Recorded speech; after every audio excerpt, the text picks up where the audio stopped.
What's up, guys? Welcome to another episode of the Parish Circuit. Today we have Julie Emerson with us. Thank you so much for joining us, Julie. Thank you. Really Happy to happy do to it. have you. We're going to be talking about a couple of bills that are coming through legislative session. Legislative session in Louisiana is already underway, but there's a handful of things that are very cool that are coming up that are going to affect us pretty strongly, especially in the Acadiana region. And so we want to chat through those things as they're coming up. But there's a lot of things going. Julie, thank you so much for serving. How long have you been working as a state rep? So this is my ninth year. I first ran for the legislature in 2015, sworn in January of 2016, ran for re-election in 19, and then just ran for re-election for my third and final term last year in 2023. So represent kind of North Lafayette Parish, Karen Crow and Scott. I actually used to represent the southern part of St. Landry Parish, but lost that part of my district during redistricting. Karen Crow and Scott and our whole area is growing a whole lot. So just population wise, had to lose a little land mass and just concentrated mostly in Lafayette Parish now. But as you Yeah. know, Stuart, I went to high school in Opelousas at Westminster with your lovely wife, and Yeah, my wife says hello. yeah, it's awesome. Rachel's great. Did a lot of mission work with her in Mexico and South America and Central America when we were in school together. So anyway, but St. Landry Parish certainly has a special place in my heart. Um, Spent a lot of time there growing up. So That's awesome. That's awesome. So, one of the things that I'm personally endeavoring to do more is to get more engaged on a state level. Because if COVID taught me anything or us anything, I think it taught us that state level policies matter a lot.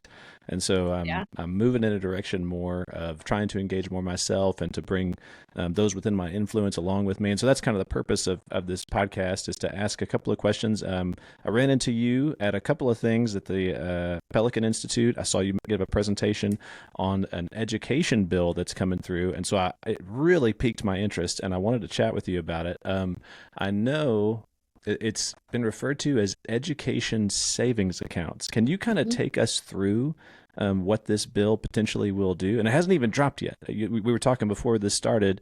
It might drop this coming Monday. Is that correct? So in 2 days from now, time of recording? Yeah, so we've been working through the bill, of course. You were at the Pelican Summit the other day and listened to Governor Landry talk a little bit about it, and then former governor of Arizona, Doug Ducey, was talking about when they implemented it in Arizona. We've been diligently working with everyone involved, policy folks on the governor's staff, our bill drafters here in the legislature, lots of stakeholders from teachers unions to school board associations to ed choice folks, just trying to get everybody to the table talking about this change. And this is not something that's necessarily new. We've had ESA bills run in the past in the legislature, some that have actually passed and were vetoed by the governor. Hmm. So this is not necessarily a new concept that we're talking about, and it is one that's been adopted in I believe 8 or 9 states right now. I think some just passed, and so they're not technically in law yet. But Hmm. um, so we will not be the first state to do this, but certainly on the cutting edge of this new policy and this new reform. So excited to be working on it. But we have had a lot of people at the table, so it's taken a little bit of time to iron out all the details. Sure. But thankfully, we are done with the drafting and it's going through its final proofing right now, and should hopefully drop by Monday. We'll be able to see it. So very excited to be working on this. And I do have to give a lot of credit to a lot of people who came before me and a lot of people who have been working on ed reform for a long time. As you know, when we did the panel at Pelican, our current Secretary of State and the former Chairman of House Education, Nancy Landry, she was a big proponent of school choice and was probably the first person in Louisiana to bring an ESA bill and introduce the idea. And she's been out of the legislature now for eight, well, no, let's see, a little over 4 years, and so it's still taken that long to really get this process and enough people aware of it and enough people who are reform minded elected to finally get it across the Mm. finish line. So Okay. yeah, I So this think is something that's been in the progress for a while. It's just now yeah. it's looking like it might actually make it across the finish line. Am I understanding you correctly? Yeah, because look, change is really hard, especially Mm. major change like this when you are trying to sort of change the way that education is done in the state of Louisiana. And so, and look, I mean, I think that we have some amazing public schools, and we have some amazing public school teachers and people who work in our education system. And so, I think the frustrating part for the last few years has been kind of, I guess, some of the um, higher level folks, not necessarily your teachers in your classroom, but some of the higher level bureaucrats, I guess, who kind of had their opinions about different policies, and I guess probably made it sound a lot worse than it really is. Mm. So there's been some distractions along the way, but I think now we're finally in a good place where we're trying to get everybody on the same page and making sure that it works for everyone involved. But look, Mm. let me kind of introduce the concept a little bit because I know people are maybe not familiar with it. Um, Yeah. Pretty much what we're trying to do here is change the way that our education funding works. And so right now, I mean, let's just go very basic level. Everybody knows we pay state taxes. We pay taxes to our government, to our state. And when the government collects that money, a huge portion of it goes to education. Um, and and we do obviously kind of make an agreement with parents of, hey, we'll educate your child with a state-run school with your tax dollars.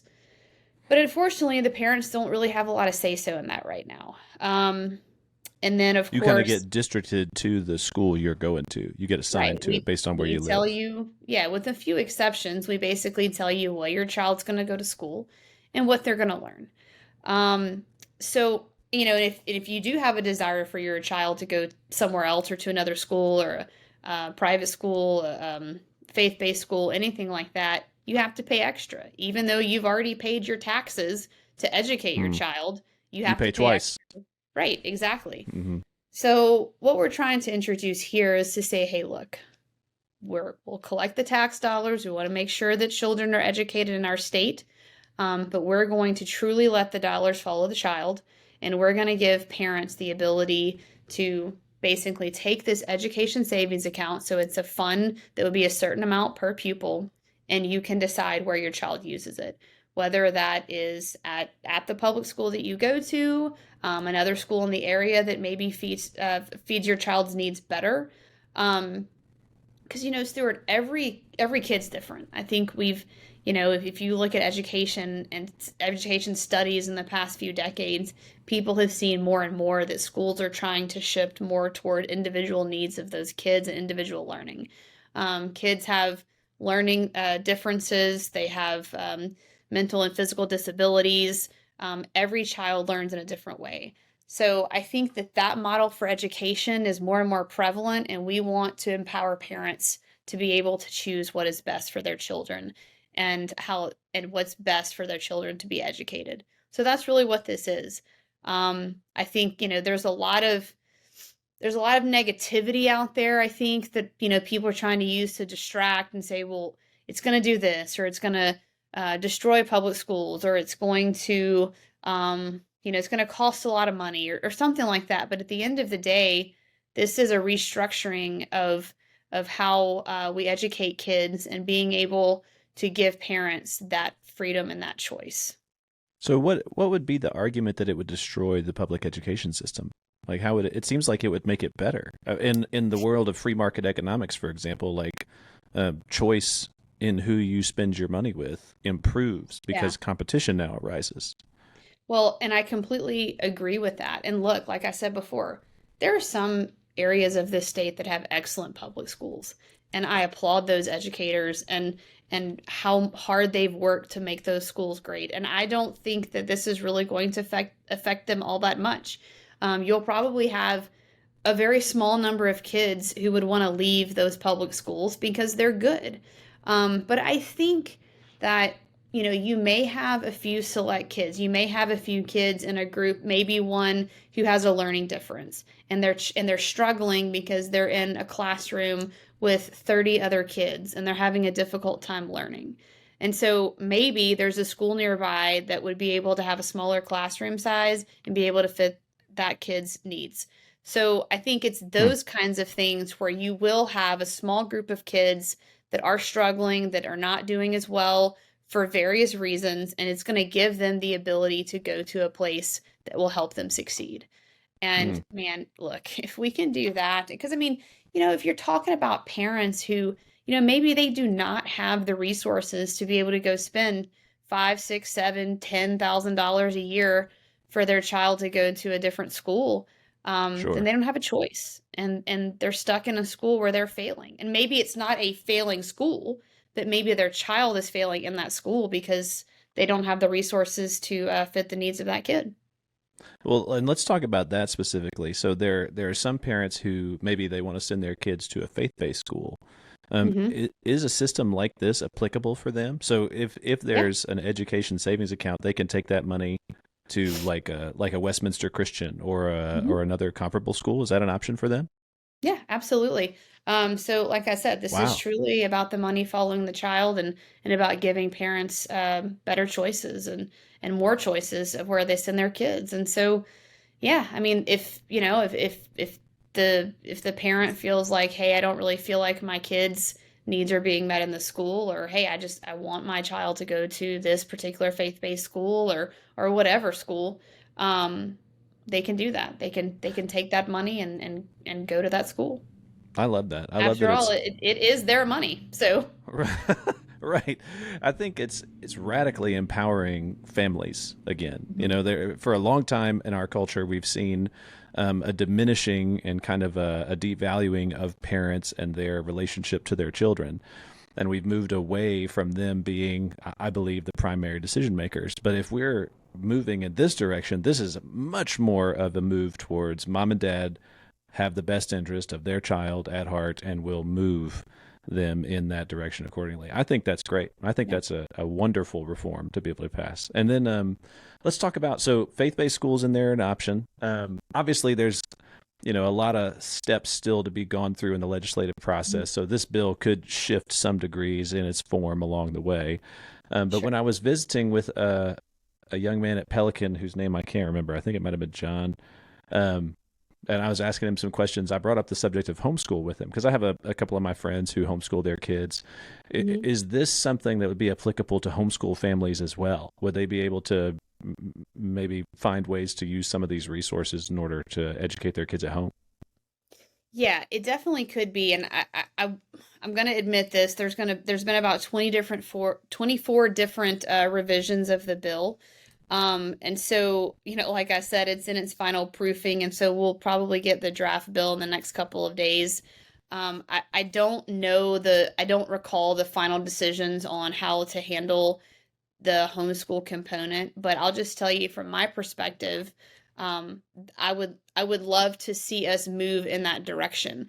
I'll tell you this though, I've spoken to a couple of different homeschool groups on this topic, and there are some different opinions about it. So I've had Hmm. some, that tell me, hey, yeah, we would love to be able to take the education savings account money, however much it is, for materials and supplies, and just, whatever is needed for homeschooling. And then there are some that tell me we don't want to be a part of that because, we don't want to be connected to the government in any way, for fear that, down the road, I mean, it's certainly not my intention ever to hamstring people or have any strings attached to this type of funding. As it's because I don't want schools to say, well, we don't want to accept kids that are coming, with ESA funding or something like that because it's connected to the government. And I understand Mm. that fear, especially with faith-based schools, with homeschooling. Um, but it is my desire, and I'm going to do everything I can to protect parental choice in this so that there are no Mm. strings attached to it as far as with homeschooling curriculum or with faith-based schools or anything like that.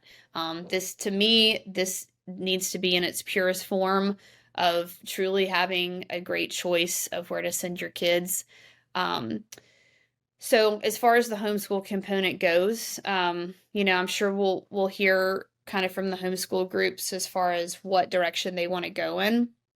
But I think if a homeschool family wants to use this opportunity to educate their children, obviously you do have to have some safeguards on it, because I've heard different thoughts on, oh, well, if we want to go study something, in this state, then it should cover our plane tickets to go to that state, or, something like that. And we got to be careful with some of that kind of stuff, because just like any other program that's, connected to government, you can certainly have some abuse in it. But, um, Sure. so we have to be a little bit careful with some of that kind of stuff. Make sure it's truly expenses that are tied to education. And some of that may be. I'm not trying to restrict anybody from going on a field trip, but everything we have to be good stewards of the dollars that we're given here. So, I think that, yeah, I mean, I think that I'm a huge supporter and a huge proponent of homeschooling. I was not homeschooled myself, but I had plenty of friends growing up who were, and they received wonderful educations, whether it was directly from their parents or part of a homeschool co-op. Hmm. I know a lot of people are very into those as well, and micro schools and things like that. So I really want as much freedom and flexibility in this as possible. Yeah, absolutely. Well, I think that's a great point that you bring up. There are those who would, and I fall into this camp too. The closer that I get to receiving government dollars, the more I get a little nervous. You know what I'm saying? Yeah, and Like I get it. there I might do. something might come. I think that was another lesson that we learned in the 2020 stuff and everything that went down around that.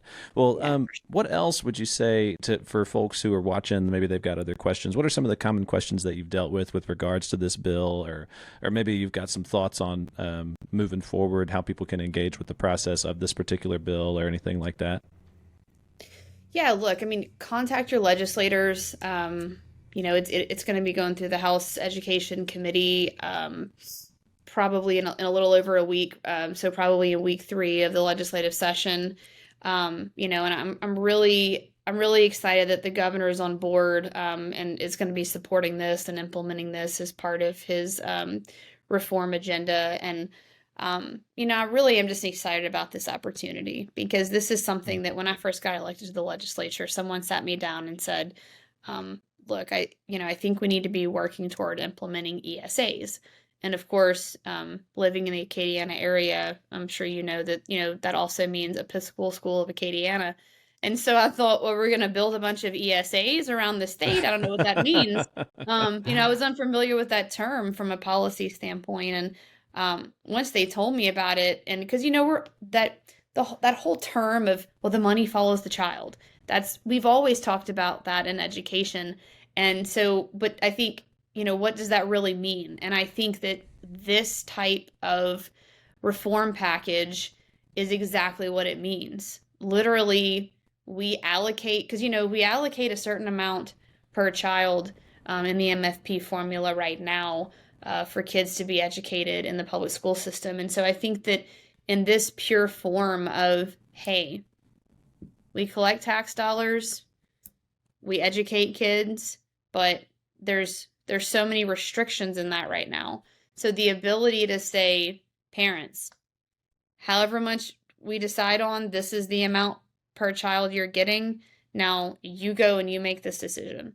And I don't know. I guess the free market idea and just empowering people to make their own decisions instead of, the government mandating certain things and mandating where you go.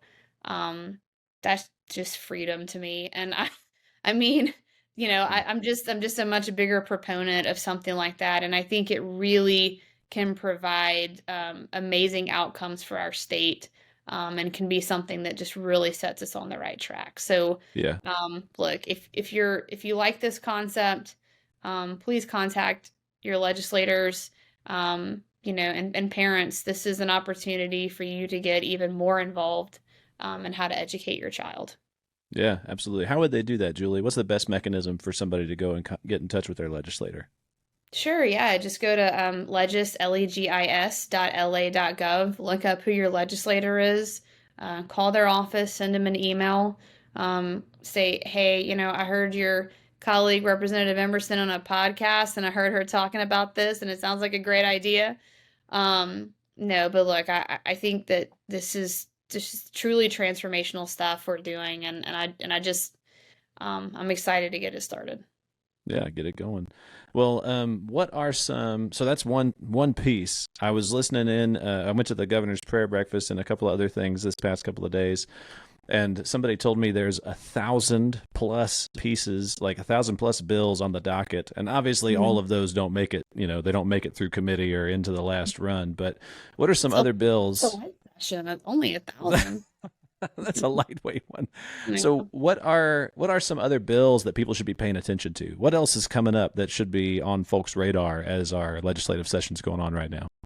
Well, look, so in the first special session that we did only a week after we were all sworn in, and so the crazy part was the governor, we were kind of boxed in on some of this redistricting stuff with the federal judge ruling over the congressional map. So we had to come into session relatively quickly, and the hilarious thing was is this was all before we were, or before the governor was sworn in and before the new legislature was sworn in. So we were sworn in on January the 8th, and everybody knew we were going to have to do it, but the governor can't call us into a special session without a 7 days notice. So the earliest we could start was January the 15th, and that is exactly the day that we started. So Hmm. we immediately came into a special session. And one big thing that the governor talked a lot about, or talked about some anyway during the campaign, and one thing that he talked a lot about after he was sworn in was our party primary system, and it's something I'm quite familiar with, and so I carried that bill in the first special session to move Louisiana to a party primary system, which is what almost every other state does. They do have some type of party primary process, and now whether that's a closed primaries or open primaries or something in between, we have that, and you know we decided to move in that direction, and I think that will also create better outcomes for us. So basically, that means in the general elections in November, for the most part, you'll have a Republican candidate, a Democrat candidate, and then any other third party candidates or independents that qualify for the general election ballot. And I think that'll give us a great opportunity to better characterize the contrast of candidates. So Hmm. I think that's the direction that our state should move in, just as far as understanding, I guess the different platforms and philosophies of the different candidates, and so What I were we think that's going to help before? us moving forward. So right, So we're currently we're moving under a towards. yeah, currently we're under a jungle primary system. So basically, it just means that everybody goes into the same pot, and then the top two vote getters go to the runoff. So Hmm. it creates it creates an interesting strategy. I think sometimes you're not really able to differentiate a whole lot of the different philosophies of the people running. It also creates a difficult situation for our members of Congress because uh, they are on the same system as well. So they run in a jungle primary in November, and then if they have to go to a runoff, they're not elected to Congress until December. Hmm. And it kind of puts them at a disadvantage because everyone else gets there in November and starts, getting committee assignments and prepping for the new Congress. And our guys are a month later coming in, and then, I personally, when Congressman Higgins won in 2016, I personally went to DC with him to help him with his transition. And it was crazy because we didn't get up there until maybe the kind of toward the end of the second week of December. And we were only up there for a few days until we all had to fly back for Christmas and then immediately fly back up trying to help him get everything set up. And so it was just rushed. It put him at a disadvantage. And so that's kind of difficult. And then also, same situation too, for all candidates. When you run in the jungle primary, the runoff is only a month later. So it's difficult to kind of regroup and kind of get everybody on the same page, and it creates some voter apathy sometimes. If I know we saw that in the last governor's race, not this past one with Governor Landry, but the one prior. There were supporters of different candidates who weren't as excited that their candidate didn't make the runoff, and it just doesn't really provide for a lot of good unification. So anyway, so we're going to continue to expound on that. We passed the party primary bill in the first special, and it applies to federal elections, BSC, PSC, and the Supreme Court elections. And so I'm going to try to add some offices to that, and continue to work through that process. So that's a big one. The number one thing I heard on the campaign trail last year, and something that's been talked about a whole lot in Louisiana, is insurance rates. We have unbelievably high insurance rates in this state. Everything from property insurance to auto insurance. It's just unreasonably high, some of the highest in the country. So we're going to be tackling a lot of insurance reform, and hopefully we'll start bringing down some of those rates soon. Well, that'd be helpful. I noticed my insurance went up considerably. It is really, really bad. I think like Michigan's like the only state that has higher auto insurance than we do. So. Oh, wow. Interesting. Yeah. Our house insurance specifically is the one that I've noticed that's been quite a bit. Well, awesome. Well, Julie, thank you so much for coming to hang out with us today. I really appreciate it. I know you're incredibly busy. We've been trying to nail this down, and I know you're in session, and you were like, can't do Thursday. Well, can't do Friday. Well, let's shoot for Saturday. So I really appreciate you coming to do this. Thank you so much. Yeah, and maybe we can talk again some other time about anything else fun that you got going on as we're getting more towards this. We're trying to make this a long-standing thing, being engaged on our state level. So appreciate the work that you do. Thank you so much for coming and hanging out with us today. Well, hey, if we go into a constitutional convention, that'll be something very historic, and so we can come on and talk about that too. Heck yeah. I want to spend a whole episode going through that. Absolutely. Absolutely. Guys, thank you all so much for joining us for another episode of the Parish Circuit. Thank you so much, Julie Emerson, State Representative for the state of Louisiana, coming in and helping out with that. We appreciate all you do. Guys, if you're looking to find more information, you can find us anywhere that you find podcasts. Like, share, subscribe. Appreciate you much, and thank you for listening.